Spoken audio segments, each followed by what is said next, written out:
If Ted could talk, what would he say? An opportunity to relay all the notes inside his brain. If Ted could talk, would he repeat a message of compassion to bridge divides of empathy? If Ted could walk, where would he go to travel round the world, knowing all the things he sadly knows? If Ted could walk, would he be free to move beyond his silence and become his own masterpiece? If Ted was me, that's true somehow. I should go talk to them, no matter what.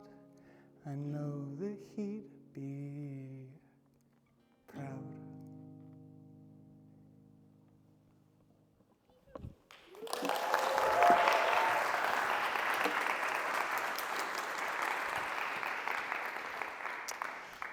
Thank you. I've been performing for most of my life. Show of hands, who enjoys performing or public speaking? Okay, that's pretty good. And put your hand up if you think you get on this stage and confidently give a talk right now. We're swapping, you and me, yeah, right now. No, I'm just kidding. One study found that 18.4% of people indicated public speaking to be their top fear, trailing just behind the 20% of people who said death. So chances are, 1 in 5 of you are having an existential crisis, whilst another would rather be dead than be me right now. If this is how we felt about everyday interaction, silence would be the norm. My name is Ryan, and I'm a music psychology and neurodiversity researcher here at UNSW. I'd always gravitated to music growing up. I vividly remember acting out and singing along to Taylor Swift's Love Story in my room on repeat, alone. You know, just like all the cool and totally normal kids did. So my parents clocked something was different, and at the age of 9, I received an ADHD diagnosis.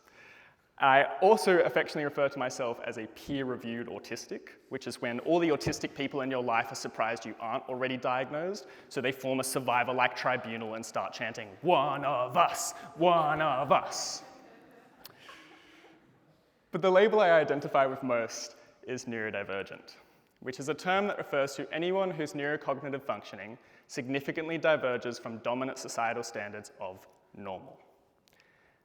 Now, to clarify, it doesn't mean disabled or abnormal brain, because there is no normal brain. Neurodiversity, the idea that there is infinite variation of neurocognitive functioning in our species, is a biological fact. Every brain in this room has been molded by lived experiences to form a complex neural network that no one else shares and will never exist again, unless this is all one big replayable video game. However, being neurodivergent can often come with being disabled, not by our neurodivergence, but by how the world silences difference and constantly demands us to be something we're not, to be normal. So for many of us, silence is the norm in everyday life. When I said I've been performing most of my life, I wasn't talking about music. I meant that for most of my life, I've had to perform a masked version of myself just to fit in and survive. But when I was 11, my mum made me start learning guitar, hoping it would give me a social group to fit in with in high school. But I discovered the power of making music. See, making music holds space for me to express myself freely, to move beyond my silence and embrace the complexities within me. That space should be the norm, but it's not. So how can we compose a world that listens to difference and create space for everyone to make music. Now, I'm not going to pretend young me has the perfect solution to end ableism and resolve empathy gaps across the world. But the combination of my personal story and my academic expertise uniquely position me to express the weight of why this problem matters to everyone. So to start, I'd like to introduce you to my #1 role model, my older brother, Tim. Tim has had the biggest influence on my life. Most of my current hobbies are thanks to him, and growing up, I used to sit on the side of his L desk watching him do whatever, from gaming to even studying. And for good reason too. Tim epitomized brilliance. He was a national champion gymnast who represented Australia at an international event in Beijing. On this very stage was awarded first-class honours and the University Medal for his research in receptor pharmacology. And after uni, he got a job at one of the Big Four accounting firms despite having no experience in this field, as you do. But in 2012, Tim was experiencing periods of low mood. His coping mechanism was going to music festivals and raves, which did involve some heavy drinking. But when he sought help, this was considered impulsive and abnormal behavior and landed him a diagnosis of type 2 bipolar. Fast forward over a year of treatment and no improvement, Tim split with a long-term partner. So naturally, he leaned into his coping mechanism more. But this was considered a prolonged manic episode, and he was put on high-dosage medication that came with debilitating side effects. He had extreme tremors and brain fog, and as someone who prided himself on his intellect, Tim was scared he was being robbed of his authentic self. But when he expressed his concern, he was put through such a rapid withdrawal from that med that it left him in a permanently worsening state of anxiety and pain. Tim could no longer leave the house, study, listen to music, or do anything. He did find an online community forum of others in a similar situation to him, which led him to some hope and gave him some supportive connections. But eventually, the fight overwhelmed him. And Tim took his life at the age of 26 in 2014, the day before my 14th birthday, while I was the only one home.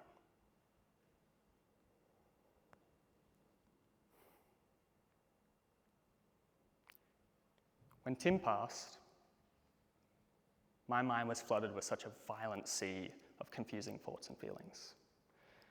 And between that and being neurodivergent, I was extra different. And I felt my peers tended to view me in one of two ways: the vulnerable kid who was easy to pick on, or the kid whose brother killed himself, a walking bomb that no one wanted to defuse. So from year 8 onwards, I spent all my lunchtimes in a practice room, playing guitar, teaching myself piano, and writing extremely edgy lyrics. But I found that by making music, I was gradually reducing the weight of it all, note by note. So, joke's on you, Mum. Making me learn guitar made me less social. But thank God she did, because in year 11, I had an extremely rough year. And I'll spare the details as to why, but one day, everything became so hard that I got in my car after school and drove to my local headland. My story came so close to ending like Tim's. But when I got out of my car, I spotted my guitar in the back seat. I'd had music that day. And in a split-second decision that would become the reason I stand before you today, I took it with me. That evening, I sat on a bench, playing my guitar, watching the sunset over the water. Then when it got dark, I went home, having learnt that as long as I can make music, I can find comfort and be with everything that I am. So weirdly, my story is the flip side of the coin to Tim's, an example of what happens when we do have space to make music, whereas Tim and his differences were not listened to.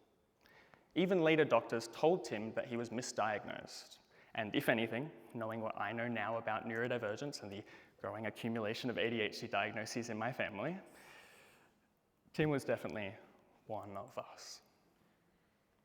But if we look beyond his symptoms and listen to the complexities between the music and silence of his story, Tim was far from dysfunctional. In reality, he was an extremely high achiever with a unique coping mechanism to life's adversities. Tim, like me, had music. In fact, I didn't even start to rediscover Tim's love for music until just last year, when 7 days before I submitted my honors thesis on how making music can be an everyday therapeutic outlet for neurodivergence, I found this was the last Facebook banner he ever set. What was essential to life for him was considered abnormal. So what he really needed was help with managing his alcohol use, but more importantly, a way to sustain emotional well-being in everyday life. Instead, he was treated as a static problem to be fixed, rather than a living human to be supported. Ultimately, all of us are compositions in progress, but this tendency to view each other as finished pieces, to judge the person beside you in binaries of music and silence, and to ignore the complexities of our experiences and ever-composing minds, that is why Tim is gone. But Tim and I's stories are not isolated accounts. They're indicative of a wider systemic problem. A 2025 study on emotional well-being in neurodivergent populations found that almost every neurodivergence is correlated with negative emotional states, which is the orange bars on the left for each identity, and high activation of unmet needs, which is the blue line, where the higher the line, the higher the intensity of their unmet needs.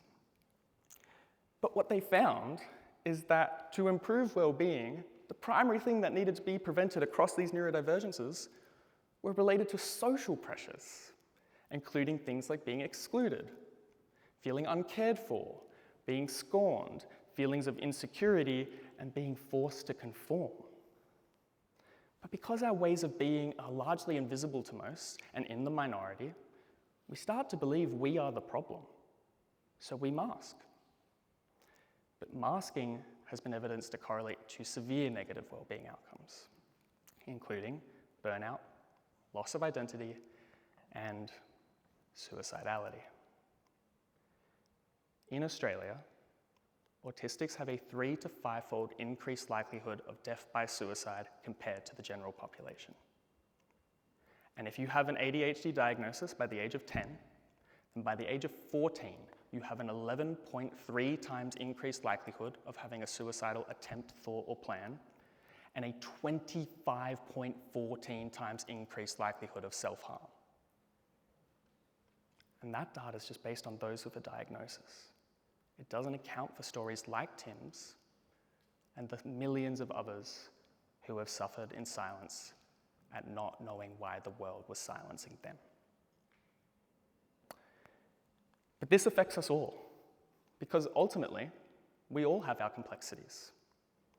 Every person in this room has been through their hardest moment to be here today. And as you sat in that silence between my words, recalling what that was for you, hundreds of other minds just did the same thing. Hundreds of moments that could have been shared on this stage, yet at the start, when I asked if anyone wanted to swap, none of you wanted to. And it's not because you have nothing to share, but because we've built a world that keeps us from singing our own songs. So I profess that silence is not the absence of sound, but it is filled with the noise of everything left unsaid. So to bring it all back, how can we compose a world that listens to difference and create space for everyone to make music? And I know I said I wouldn't pretend I have the perfect solution, but I know there's 2 things that we all can and must start doing to create this change. And the first is to start listening to ourselves. I've had the fortune of holding all of these titles in my lifetime so far that have earned my reputation. But when I first walked on stage, what did your mind say? Perhaps it said, this guy needs to re-dye his hair because that regrowth ain't it, which is something a student has actually said to me before. Or for someone that young, he's a bit, maybe inexperienced to talk to us about how to save a life. Or for a musician, the singing was a bit pitchy. And there's a good reason why we do this. It's a survival mechanism built into our hardware to judge the unfamiliar or imperfect because it might be a threat or cause us harm. But now, after listening to what I've been through to be here today, you probably wouldn't judge the quality of my song or the singing because you would have learned the facts that I'm even here at all, still making music, is what matters. So listen to yourself. Notice the parts that react negatively to difference and question, am I silencing others by upholding norms instead of hearing them sing their song? Which leads to my second point, and that is something I learned from world-leading expert in compassion, the wonderful Mary Freer. Now, I used to rave about the importance of empathy, but in a conversation with Mary, she showed me that empathy requires shared experiences to support each other. But when neurodiversity, the infinite variation of minds, is a biological fact, our shared humanity actually needs to be enough. So we don't need empathy to facilitate compassion. We just need to lean in. When we are faced with difference, adversity, or the unknown, instead of pulling away, we have an opportunity to lean in and to listen, to remain curious about someone's complexities and their experiences, and to celebrate the music that only exists within that person. And I believe that if we can do these two things, to put aside our survivalist hardware and our tendency to view everyone as finished pieces of music, and to listen without constant appraisal, then we can practice compassion, model it to future generations, and truly embrace the complexity and infinite variation of minds in our species. Because after all, if you learn to create space for others to create music, then you'd know how to save a life.